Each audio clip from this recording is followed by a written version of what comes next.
Upon launching his blockade of Constantinople during the early months of 1394, Sultan Bayezid I had launched a series of events that would put him face to face with a great Crusader army at the gates of his sultanate. In this video, we will explore Bayezid's campaigns to subdue the defiant realm of Wallachia in a preemptive strike against the Crusaders, while King Sigismund of Hungary slowly builds a massive pan-European alliance to drive the House of Osman back across the Bosporus once and for all. Bayezid would have loved it if his army's baggage train was light and able to strike fast, but alas he didn't have the futuristic materials and design skills of our sponsor, Ridge. Don't be stuck in the past when it comes to carrying your cards, cash and keys. Upgrade with our special offer in a moment. Here's what you need first, the Ridge Wallet. It's a compact and stylish wallet that doesn't have to squeeze into your pockets. It's smaller than the smallest wallet we had to compare it to, but it's also super strong, being made of military-grade material and given a lifetime guarantee. Slot in up to 12 cards, add cash using the band and clip if needed, and never look back on the medieval tier leather wallets of old. As for your keys, that's another annoying and messy carry with the usual keyring setups, so streamline it all with the Ridge key case. It's another small, strong gadget with a professional look and space for 6 keys. Easy to use, and again it comes with a lifetime guarantee and makes life that little bit smoother. Leave the Crusaders fumbling their keyrings while you head off on your merry way. All Ridge products have a 99-day money-back guarantee if you don't like them, and you can get them cheaper by using our offer. Go to the link in the description and use code KINGSANDGENERALS to get a 10% discount. As King Sigismund of Hungary was in the process of forming a Crusader alliance in Europe to relieve the blockade of Constantinople, news of a gathering Crusader army trickled down to Edirne. Although the European response to the blockade of Constantinople would not be swift, by 1394, Sultan Bayezid I had already begun war preparations at home for the eventual conflict. During this limbo period, Ottoman forts in the Balkans were reinforced and resupplied with new garrison soldiers from Anatolia. Despite these preparations, the Sultan was not one to stay idle and wait for the enemy to arrive at his gates. In only 5 years since acceding to the throne, Bayezid had achieved what no prior Ottoman ruler could have dreamed of. Almost all of Anatolia had been conquered, all major opposition in the Balkans had been crushed, and a significant attempt to seize Constantinople was underway. Instead of staying idle, the ambitious Ottoman Sultan planned on going on the offensive in the region to get a head start in the inevitable hostilities to come. To secure his northern borders from the upcoming Crusader invasion, Bayezid launched a surprise military campaign against Wallachia during the fall of 1394. The Ottoman ruler most likely wished to secure control over the Danube River and create a new regional buffer vassal state before the onset of hostilities. Crossing the Danube from near Nicopolis, the Ottoman army made their way north to capture the Wallachian capital of Kotir de Argesh. The Ottoman Sultan thought that through his lightning campaign into the region, Mircea I of Wallachia would have no choice but to bow down to his rule.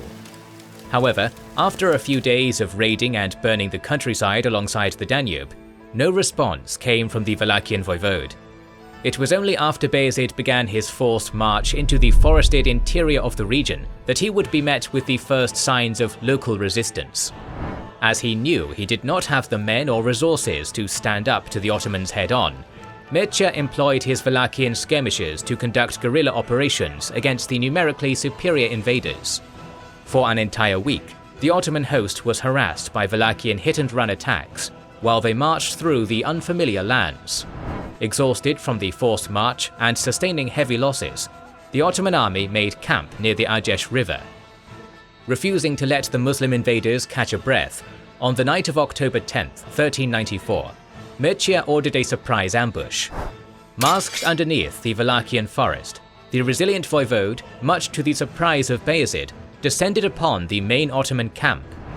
The skirmish, later dubbed the Battle of Karaninavarsa or the Battle of the Trenches, would be a bloody affair as Wallachian and Ottoman troops were engulfed in a fierce and violent melee over the palisades of the camp. On multiple occasions, the Sultan's own life was endangered, as the battle-turned-brawl lasted well into the dawn. Seeing that he was in a precarious situation, and having taken many losses during the course of the entire campaign, Bayezid ordered the remnants of his army to withdraw back to the Danube into Ottoman territory in defeat. For the first time, the Thunderbolt had met his match in battle. Despite this setback, Bayezid was prepared to invade Wallachia again during the spring of 1395, as during the interim period, Mircea had travelled to Transylvania to sign a formal alliance treaty with Sigismund for his upcoming crusade. This time around, the Ottoman Sultan called upon his Balkan vassals to join him on the campaign. Powerless to decline, Marko Mljenjavčević of Prilep, Konstantin Dejanović of Velbajд, and Prince Stefan Lazarević of Moravian Serbia would all personally lead their retinue of soldiers into the Sultan's camp in Bulgaria and once again swear loyalty to their Muslim liege. Only the Serbian nobleman Vuk Branković, in an act of open defiance, refused to send troops to Bayezid. However, the Ottoman Sultan would turn a blind eye to this insubordinate act for the time being, as he rushed to cross over the Danube to once and for all crush the forces of the Wallachian voivode.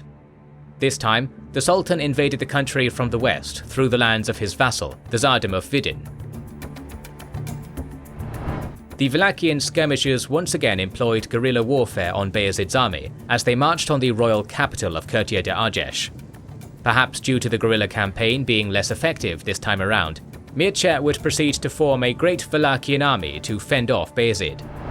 According to Romanian sources, the Wallachian voivode ordered all able men of his realm to gather up their arms and join his cause in order to defend their homeland from the Muslim invaders. Many settlements were abandoned, and their crops burned as the Ottomans made their way north. Not wanting to be bogged in a long siege, and wanting to resolve the war in one swift blow, Bayezid bypassed the many Wallachian forts in the region and pursued a field battle with Mircea near his capital. However, still knowing that he could not take on the Ottoman host in an open field battle, Mircea stationed his grand army in the strategic Ravine marshlands south of his capital. The marshlands were littered with small narrow valleys, caves, old ruins, and impassable waterways, making it an ideal landscape for a defending army fighting against a numerically superior enemy. As Bayezid deployed his army on the battlefield, many sections of his host would be bogged down and immobilized in the marshes, such as his heavy Capiculu and Serbian cavalry. However, this would not stop the Ottoman Sultan from pursuing Mircea's army, since, after all, what was one marshland compared to the conquest of Anatolia? According to the more dramatic retellings, the following Battle of Ravine would last for an entire week. During the dragged-out battle, multiple Ottoman attempts to breach through the marshes failed, as many were killed by Wallachian archers. It was during one of these attempts to breach the marshes that the entire Ottoman vanguard of irregular infantry would be cut to pieces by incoming Wallachian arrow fire. Ottoman attempts to flank around the marshes to strike at Mircea's main camp were also thwarted. As the struggle continued, the Wallachian troops began digging trenches throughout the local terrain as a means to defend themselves from wave after wave of Ottoman assaults to much success. With each passing day, Ottoman casualties rose up as Ottoman corpses scattered the marshlands of Ravine. Amongst the dead were Bayezid's Serbian vassals, Marko Mljenjavčević of Prilep and Konstantin Dejanović of Velbajd. Only after a surprise Wallachian nighttime assault on the main Ottoman camp did Sultan Bayezid conclude that further attempts to break through the marshes were futile. Cutting his losses short and withdrawing from the battlefield, Bayezid once again abandoned his campaign against Wallachia. The Battle of Ravine had ended in a decisive victory for the Wallachian voivode, even if it came at a great loss in manpower, as he defeated an Ottoman army multiple times the size of his own host. However, not all was lost for the Ottomans after Ravine. In the months after the battle, Mircea I had become increasingly unpopular since his prolonged struggle against the Ottomans had drastically depleted the Principality's military and economic resources. Eventually, he was deposed by his court rival Vlad I. As Mircea I fled to the nearby Kingdom of Hungary, Vlad I submitted before Bayezid, removing Wallachia from the anti-Ottoman Crusader coalition and began to pay tribute to Edirne. Although unsuccessful on the battlefield, Bayezid had, through diplomacy, secured his northern border with Wallachia. Now, the Ottoman Sultan turned his gaze back to his Balkan holdings, for he wanted to crush all remaining opposition in the region before the onset of the Crusader invasion. Upon crossing the Danube, Ottoman armies were ordered to besiege the last Bulgarian holdout of Nicopolis, still held by the relentless Tsar Ivan Shishman. Back during the reign of Murad I, Ottoman forces in the past had tried capturing the Bulgarian fortress town to no avail. However, this time, the Ottomans had more resources to spare for the siege. After a short and one-sided struggle, Nicopolis fell to the forces of Bayezid, thus bringing a formal end to the Bulgarian Empire. Soon after the siege, Tsar Ivan Shishman of Bulgaria would be first imprisoned, then executed on the orders of Bayezid. After putting an end to Shishman's realm, the Ottoman Sultan continued down south to his Serbian holdings. The former lands of the two slain Serbian despots from the Battle of Rovine, Marko and Konstantin, were formally annexed into the Ottoman Sultanate, as they had no male sons to succeed in their seats. In addition to these land acquisitions, during the same period, Bayezid invaded the lands of Vuk Branković, the Serbian noble who had failed to supply him with troops during his Wallachian campaign. In a short period of time, the insubordinate Serbian lord would be defeated in battle and imprisoned, while his territories were transferred to the more loyal Stefan Lazarević. After spending 2 years in an Ottoman cell, Vuk Branković, the Serbian noble who defied Edirne since the Battle of Kosovo, died from natural causes. For the most part, the year 1395 had been kind to the Thunderbolt. The last 12 months had seen Bayezid consolidate his power in the Balkans before the arrival of the Crusaders. The Ottoman Sultan now controlled the major Danube crossing towns of Vidin, Nicopolis and Silistra. Wallachia had left the Crusader coalition, and a pro-Ottoman ruler now sat in Curtea de Argeș. The Bulgarian Empire's dubious ruler Ivan Shishman had been murdered and his realm conquered. Lastly, Vuk Branković had been deposed, and now the Serbian realm was unified under a loyal Ottoman vassal prince. However, the following year would see Bayezid come face to face with his greatest challenge yet. Since their conversion to Christianity under the Arpad dynasty during the 11th century, the Kingdom of Hungary had been one of Europe's largest and most formidable states. The kingdom was largely located on the rich farming lands of the Great Hungarian Plain, situated at the crossroads of Central and Southeastern Europe. Under the Anjou dynasty, Hungary had expanded its reach deeper into the Balkans during the same period in which the Ottoman Sultanate was also making gains in the region. During the reign of Louis I, multiple wars were fought against Bosnia, Moldavia, Wallachia, Serbia and Bulgaria in order to bring them into the Hungarian sphere of influence. Although many of these states willingly yielded to Hungarian suzerainty initially in order to deal with the growing Ottoman threat, Louis's death in 1382 would end Hungarian dreams of forming a Magyar-led Balkan peninsula. The late king would be succeeded by his eldest daughter, Mary I, whom herself was married to the son of the Holy Roman Emperor, Prince Sigismund. In the following years, Sigismund would be crowned king, and with the untimely death of Mary in 1395, he would become the sole ruler of Hungary. With the accession of Sigismund also came the first Ottoman raids into Hungary, and thus military preparations were made to strike back at Edirne. The crusade to come would be a vital opportunity for the young foreign king of Hungary to make a name for himself and cement his rule over his Magyar nobles. While Bayezid was on a conquest spree in the Balkans, King Sigismund had been slowly forming a great European Crusader alliance against Edirne. Although Europe had been politically divided during the Western Schism between the popes of Rome and Avignon, Sigismund's European envoys around the continent were fairly successful in gathering support for the anti-Ottoman crusade.